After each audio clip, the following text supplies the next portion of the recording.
Hai TGI Friends, balik lagi dengan gue Ivana di Menjadi Scientist.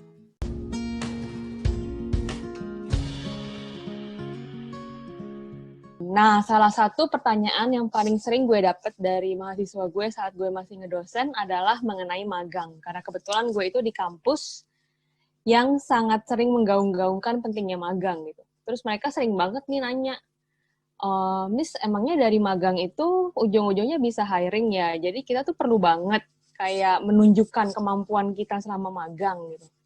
Nah, pada saat itu sejujurnya gue agak-agak yes and no, karena bagi gue sendiri tuh jarang gitu ngelihat orang menjadi dari magang berujung-ujungnya jadi hiring gitu. Nah, tapi saat ini gue kedatangan tamu yang dia itu awalnya dia tuh berkarir di PBB.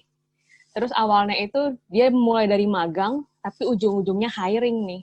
Dan PBB-nya pun bukan PBB yang cabang-cabang gitu, PBB-nya itu yang di Jenewanya gitu.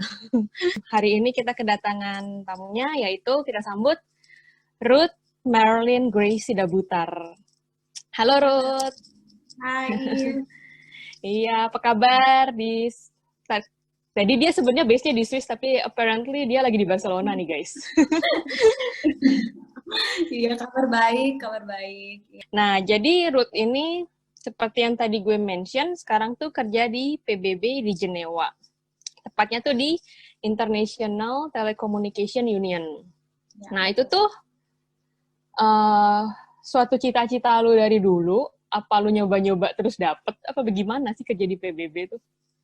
Iya, jadi kalau kerja di PBB sebenarnya emang impian aku sih. Itu emang cita-cita aku banget. Bekerja di badan organisasi internasional. Dan kenapa PBB? Karena pas waktu tahu PBB awalnya kayak aku tahu dari SMA terus kuliah. Jadi kan bidang aku hubungan internasional. Nah, pasti belajar lah kita kan lembaga perserikatan bangsa-bangsa. Dan kayak kerjanya menarik gitu karena kan membantu banyak orang, terus juga kamu ke-expose sama berbagai multicultural. Jadi aku kayak pengen banget gitu. Meskipun sebenarnya si ITU ini jadi kan yang perlu digarisbawahi PBB itu sebenarnya ada banyak. Jadi bukan cuma satu. Ini yang kadang orang suka salah kaprah. Taunya PBB itu oke, badan internasional, kerja sama banyak orang. Tapi sebenarnya itu ada berbagai macam gitu. Nah, aku kerja di ITU, yang seperti tadi kamu udah bilang, International Telecommunication Union. Nah, itu adalah salah satu badan spesial PBB untuk promote information and communication technologies. Jadi komunikasi dan informasi teknologi. Jadi kita lebih ke IT, promosi ICT untuk development gitu. Which is sebenarnya beda dengan apa yang aku pelajarin, karena aku lebih ke HI, lebih ke development, ekonomi gitu-gitu. Tapi ya match-match lah. Oh, tapi lu merasa saat lu kuliah itu bekal yang lu dapat saat kuliah membantu lu nggak saat kerja di PBB? Nah, jadi Atau kan aku S1 hubungan internasional, terus kebetulan memang di studi yang aku ambil kita ada pembagian lagi dan aku ambil international development, spesifiknya international development. Ada bahan-bahan yang at least kayak general knowledge yang bisa aku jadiin bekal buat kerjaan ini, tapi kayaknya menurut aku master aku sih yang lebih praktikal banget bahan-bahan pelajarannya, sehingga aku bisa lebih gali lebih dalam dengan pekerjaan yang sebelum-sebelumnya aku jalanin. Karena aku terus terang aku pekerjaannya selalu di bidang development, jadi rada apa ya, linear gitu. Kadang kan ada orang kerjanya studinya apa, kerjanya apa. Kebetulan kasusnya aku tuh rada linear sih. Kayak semuanya tuh kalau di garis besarin itu development gitu. dulu lu masternya juga HI? Nah, masternya aku Cooperation and Development. Cuman jadi tentang pembangunan, terus kayak belajar soal ekonomi juga, tapi ada practical lessons yang mereka tuh benar-benar kasih ke mahasiswanya. Jadi kayak gampang untuk kita tahu, oh ini yang harus mungkin kita pelajarin sebelum apply ke NGOs, karena kayak di bidang itu tuh memang diarahkan NGOs atau international organization gitu-gitu. Kayak bikin project proposal gitu, itu kan bekal yang penting ketika kamu apply untuk di bidang-bidang di pekerjaan NGO gitu. Jadi terbantu banget sih. Jadi kalau misalnya lu sekarang look back ke masa-masa kuliah lu ada sepatah dua patah kata untuk dede mahasiswa nggak, kayak oh iya lu tuh harus belajar yang benar, IP lu harus sekian untuk bisa kerja di sini, atau apa gitu yang harus dijadiin bekal bagi mereka setelah lulus gitu? Ya, itu sebenarnya battle pertanyaan yang gue juga kadang suka tanyain ke diri gue sendiri, kayak sebenarnya IP mempengaruhi nggak sih? Karena tapi setelah aku pun sering diskusi gitu ya sama kolega aku, sama teman-teman aku waktu di master, kayak nanya, menurut kalian penting nggak sih? Dan aku juga melihat karir mereka setelah selesai master gitu. Menurut aku sih nggak, ya penting itu udah pasti, nggak muluk, karena kan ada beberapa pekerjaan yang memang menentukan minimal standar IP, dan kita juga nggak tahu, misalnya kamu pengen sekolah lagi, pasti kan ada required grade yang mereka udah set gitu kan. Kalau menurut aku memang penting, tapi it's not the most important thing gitu. Kalau pesan aku memang aku lebih ke kamu harus serius dalam mengerjakan apapun, karena pasti kamu akan menuai hasilnya, itu udah pasti sih gitu. Ya boleh senang-senang gitu, maksudnya kayak aku juga kuliah kadang suka males gitu, dan maksudnya nilainya juga nggak selalu A gitu, kadang suka kenapa nggak nilainya segini gitu, tapi ya udah dibawa santai aja, yang penting kamu niatnya serius gitu mengerjakan segala sesuatu pas, and then aku pikir itu bakal lead you somewhere gitu. Oke. Jadi kalau in terms of selain IP, kayak mungkin berorganisasi atau apa gitu, lu merasa yang lumayan, wih gila, untung gue pernah gini nih selama kuliah, makanya gue bisa diterima, tuh ada nggak? Nah, jadi balik nih ke topik kita sebenarnya, If. Jadi menurut aku, internship itu sangat penting. Kalau di Indonesia mungkin kurang gaung ya, nggak tahu, karena waktu S1 pun, aku kurang begitu dibekali dengan informasi yang lengkap gitu loh, dengan internship, dengan magang gitu ya. Kalau sekarang mungkin orang-orang udah pada tahu gitu, dan orang-orang udah pada berusaha mencari-cari tempat internship atau tempat magang. Kalau di zaman aku dulu kayaknya kayak kita tuh kayak oke, magang, karena sebenarnya magang, kita ngelakuin magang karena itu harus. Jadi disuruh sama kampus. Jadi kadang kita kayak cuman ogah-ogahan ya, dan juga kata pengantarnya, karena internship itu kayak tempat kamu belajar bagaimana bekerja sesungguhnya gitu kan. Nah, menurut aku magang itu sebenarnya merupakan salah satu langkah awal yang bisa teman-teman harusnya lakukan gitu. Meskipun itu nggak dibayar ataupun dibayar, menurut aku kalau itu sesuai dengan passion kamu harus lakuin. Karena kayak aku pun pernah ditentang sama papa aku untuk magang sebenarnya. Jadi emang aku kan seperti yang aku bilang, aku pengen banget kerja di PBB. Aku mikir kayak aduh kayaknya susah gitu untuk dapet pekerjaan di PBB, dan pengalaman aku masih dikit. Jadi aku berpikir kayaknya internship aja dulu gitu, karena aku research online dan dengar-dengar testimoni dari orang-orang. Ada beberapa staff di PBB yang memulai karirnya itu berawal dari magang. Meskipun tidak semuanya berujung pada hiring atau rekrutan, tapi menurut aku itu kesempatan yang sangat bagus untuk diambil dan bagus untuk aku alamin, karena ya dengan magang kamu juga ketemu sama orang-orang baru, kamu bisa lihat berbagai hal gitu, dan itu memang benar gitu. Akhirnya ya udah, kalau menurut aku apa yang bisa aku sampaikan, kalau menurut aku sih jangan takut untuk melakukan magang ya, karena ya mau nggak direkrut, tapi yang jelas kamu pasti akan dapet sesuatu lewat magang gitu. Itu sejujurnya exactly yang gue bayangkan terjadi, karena gini ya, gue itu salah satu orang yang dulu saat gue S1, gue punya cita-cita untuk kerja di PBB gitu kan. Nah, terus gue lihat tuh, jadi gue sempet kayak browsing job vacancy di PBB, dan banyak juga yang bilang internship dulu gitu kan. Itu tuh bener banget. Terus, dan pada saat itu, gue kayak setelah gue berkarir, gue kayak, oh, gue udah punya karir segini, terus gue internship nih gitu kan. Dan nyokap gue pun sama banget tuh, nyokap gue kayak, ih ngapain magang lagi, sekarang karir level udah segitu, masa lo mau magang lagi gitu, ya kan? Betul. Dan Itu dilema aku juga sama orang tua dulu. Jadi waktu itu kayak sempat bergumul. Karena aku jujur waktu S1 aku dapat kerjaan, jadi itu kerjaan pertama aku. Terus tapi sebelumnya aku sempat magang sebentar, kayak 1 bulan, 3 bulan gitu.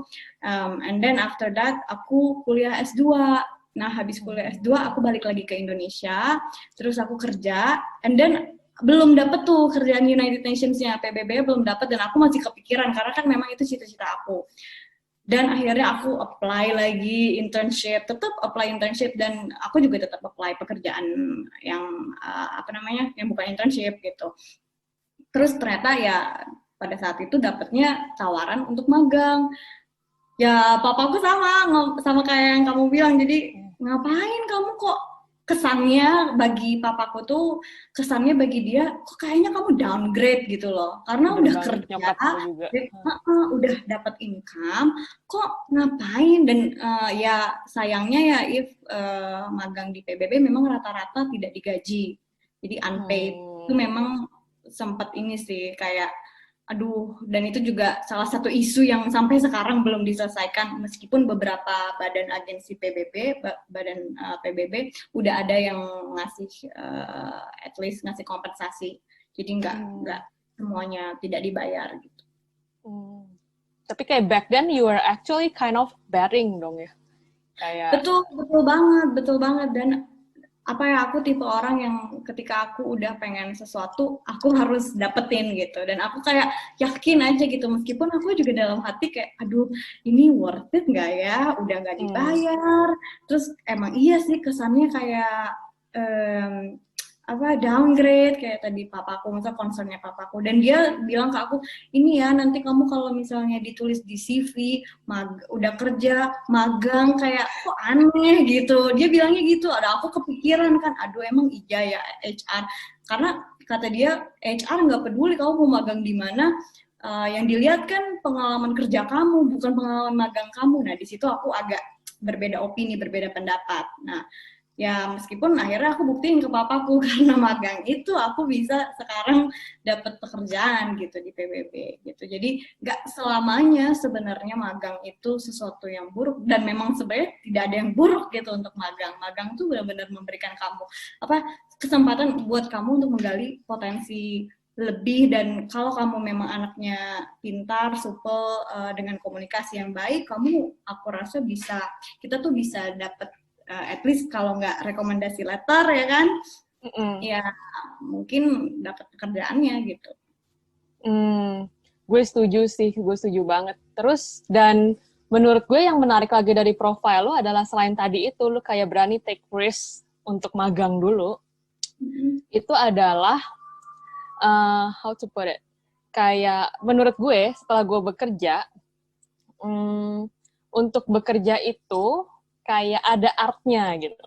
Jadi saat lu magang, lu bisa berujung hiring pasti kan karena lu perform, ya kan? Sementara untuk orang yang fresh grad, gue pun begitu ya, saat gue fresh grad, gue belum tahu cara mainnya saat kerja gitu. Gue belum tahu bahwa komunikasi itu penting, gue belum tahu. Gue cuma disuruh ini gue manut, disuruh ini gue manut gitu kan, pada saat fresh grad.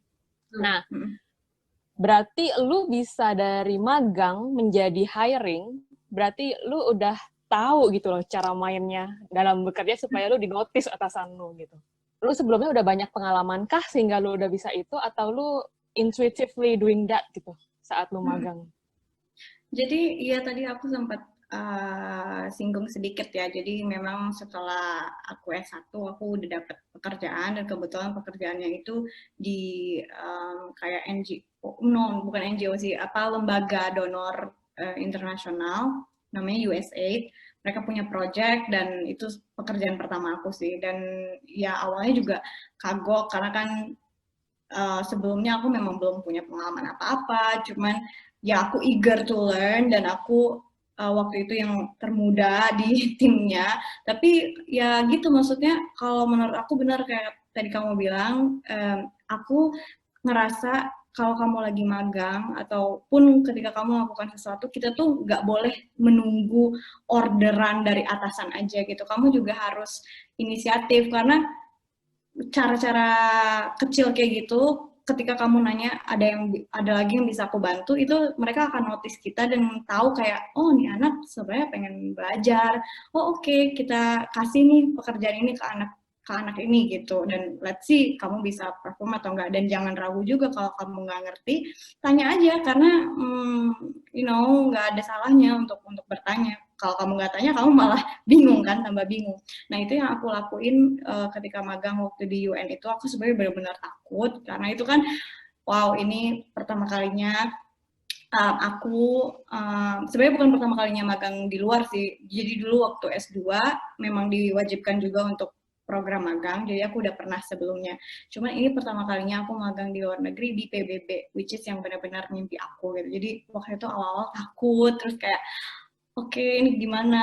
Tapi ya dibawa enjoy aja dan komunikasi yang baik dengan atasan kamu itu penting banget karena relasi yang baik sama atasan kamu itu juga apa ya menjadi faktor buat kedepannya nanti karir kamu karena bisa jadi mereka akan memberikan kamu good words atau recommendation letter atau bisa jadi mereka refer kamu ke kolega mereka yang lain gitu. Kalau aku sendiri sih waktu itu memang selalu treat internship kayak real work. Itu yang menurut aku penting juga buat teman-teman yang lagi magang atau pengen magang.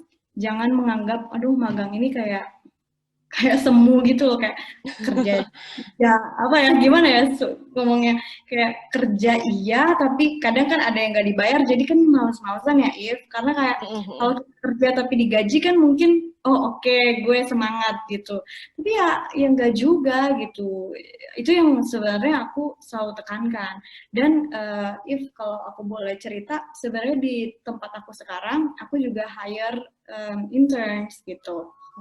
Jadi karena kita timnya kecil, kita perlu bantuan beberapa interns. Jadi aku bantu screening aplikasi, aku interview mereka, dan aku juga bantu mengarahkan mereka dalam pekerjaannya mereka. Nah, aku selalu bilang untuk mereka, guys, kalian kalau mau benar-benar kerja, maksudnya mendapat pekerjaan di PBB gitu, bukan lagi intern, kalian harus treat ini internship sebagai golden opportunity kalian, perform yang baik, dan treat ini internship kayak bekerja seperti layaknya ini pekerjaan gitu. Jadi bukan suatu cuman kayak embel-embel magang gitu, tapi ya kalian tuh membantu di sini gitu. Jadi perform well gitu, do what the best, dan ya udah kita lihat nanti gimana hasilnya gitu. Menarik banget sih.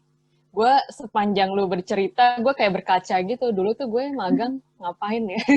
Iya, benar. Karena kadang ada kan ya magang yang, aduh kok kerjaan gue gini-gini aja gitu kan. Karena ada, aku juga pernah magang yang kayak, oh my god ini rutinitas yang sama, dan itu emang benar gitu. Jadi kadang itu pinter-pinternya kita gitu, gimana kita nge-break rutinitas itu. Dan kayak aku tadi bilang, kamu harus selalu komunikasi yang baik ke supervisor kamu, karena ketika kamu benar-benar gak punya pekerjaan atau ngerasa, duh kayaknya gue bosen dan gue pengen belajar yang lain gitu, ya udah sampaikan aja ke supervisor, siapa tahu atasan kamu juga setuju dan oh oke, ya aku akan gimana gitu.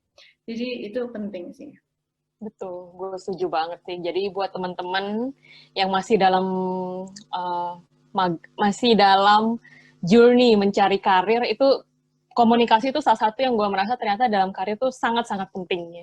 Aku ngerasa kayak wow, aku pun anaknya bukan yang ekstrovert gitu kan, jadi aku lebih introvert, jadi kadang juga suka, aduh gimana ya ngomongnya, aku tuh bingung gitu awal-awalnya, tapi ya makin kesini, semakin kita sering ketemu orang, semakin kita banyak mendapatkan pengalaman gitu, either pengalaman kamu berorganisasi ketika kuliah, ataupun setelah kuliah, ataupun magang, itu benar-benar bakal ngebantu di journey karir path kamu gitu, menurut aku sih gitu.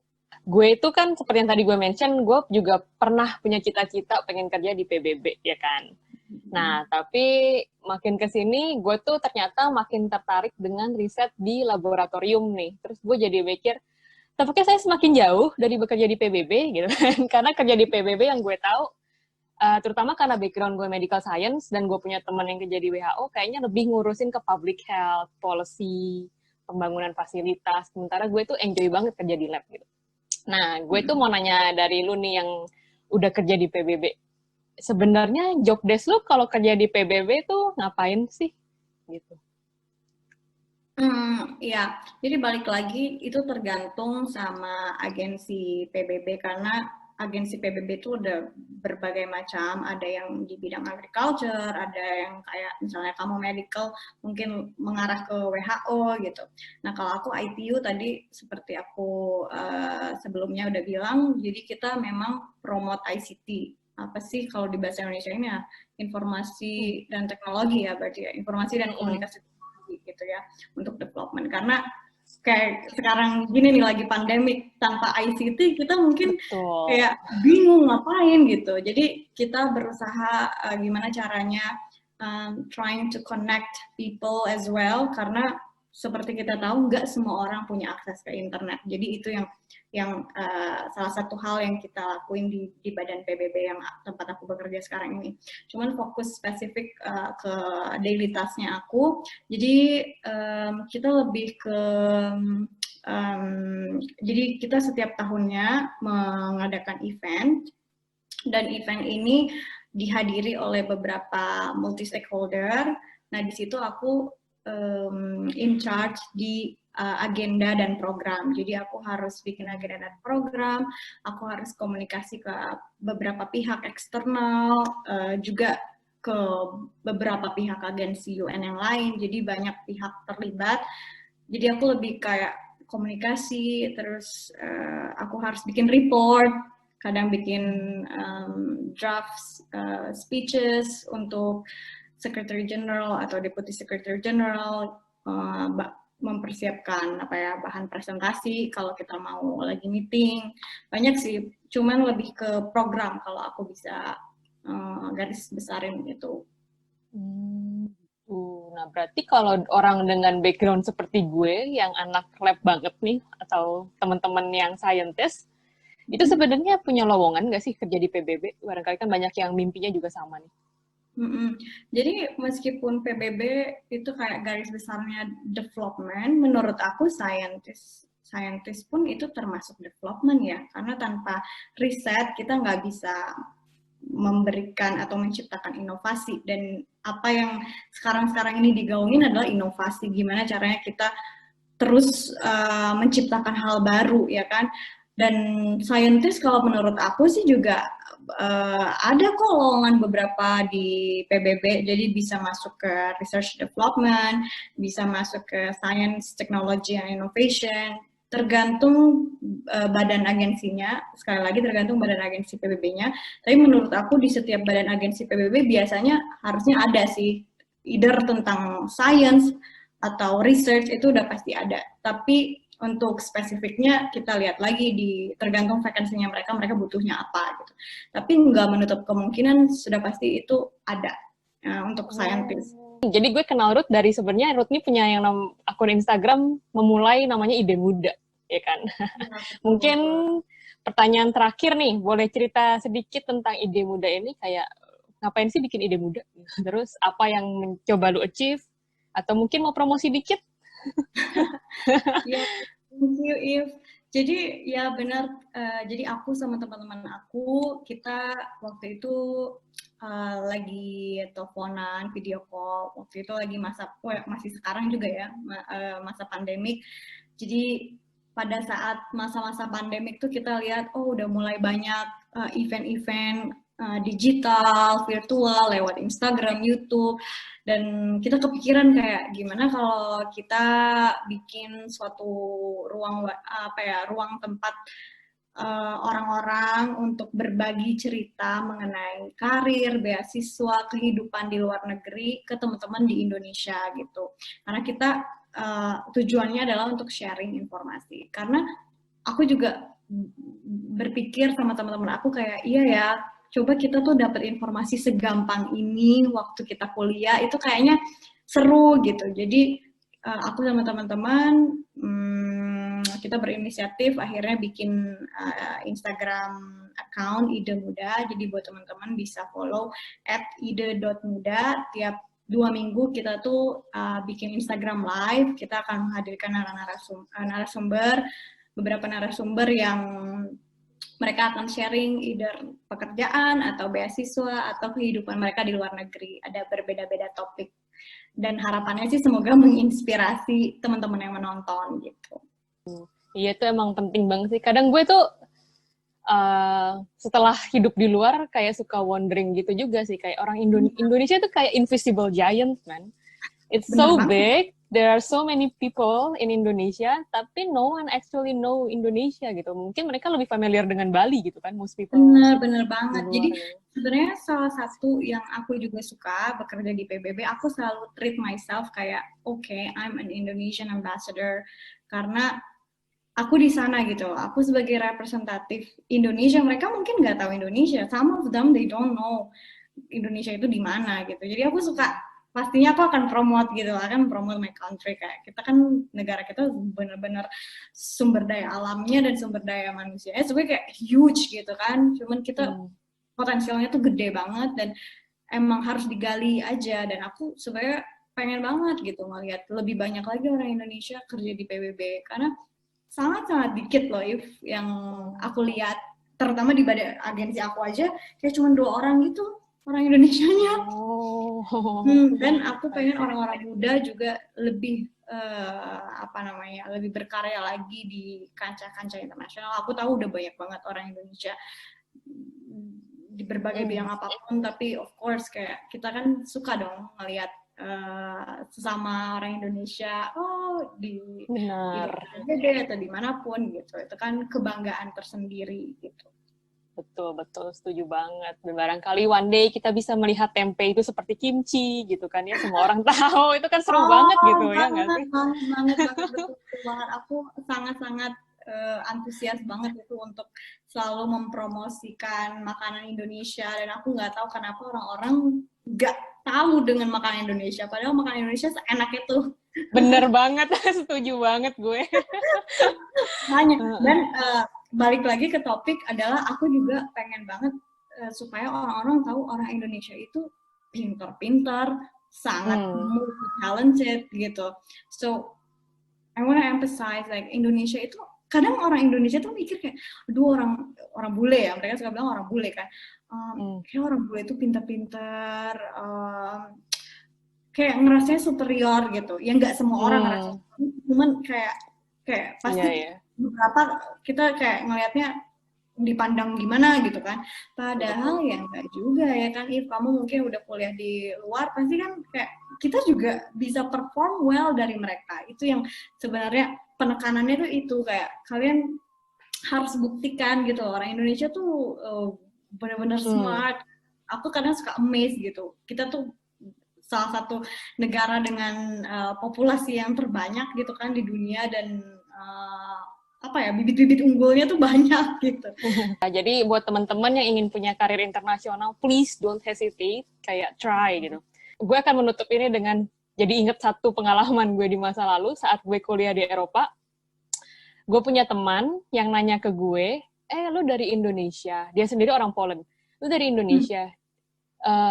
Lu di jalanan masih ada tigers nggak? Gitu. Kayak gue bukan Tarzan, men. Iya. Ayo, kita semua generasi muda bersama ide muda harus benar-benar bangun dan menunjukkan, men, kita tuh civilized and we are actually really good. Really good. Yeah, they're excellent, you know. Dan ya betul, aku setuju sih sama kamu. Dan aku rasa juga Indonesia udah benar-benar dipandang gitu ya di kancah internasional. It's just a matter of time buat teman-teman yang sekarang lagi seperti kamu bilang kayak lagi dalam journey, dalam tahap either mungkin mau kuliah lagi atau tetap mencari pekerjaan. You know, just seize the moment.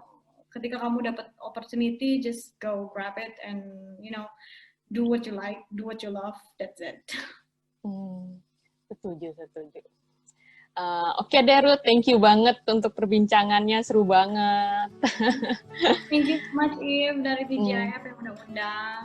Iya, sukses terus dengan ide mudanya, dan dan moga-moga teman-teman bisa ngelihat bahwa magang itu ternyata bukan cuma basa-basi gitu. Treat your magang seriously, and itu bisa eventually end up dengan lu di hire, bahkan di level PBB pun gitu loh. Yes, betul banget. Dan aku lupa bilang bahwa kayak di agensi aku, tempat aku bekerja sekarang, itu mayoritas staff mereka dimulai dari magang. Jadi jangan pernah takut untuk magang, karena magang itu udah pasti seru, dan kamu nambah teman, nambah network, and then of course you gain new skills and knowledge. So yeah. Oke deh, makasih banyak Ruth sekali lagi. Dan terima kasih juga untuk TGI Friends yang udah ngikutin. Kalau kalian merasa video ini bermanfaat, jangan lupa klik like, subscribe, dan bunyikan loncengnya. Bye! Kalau kalian suka video kita, jangan lupa klik subscribe dan bunyikan loncengnya.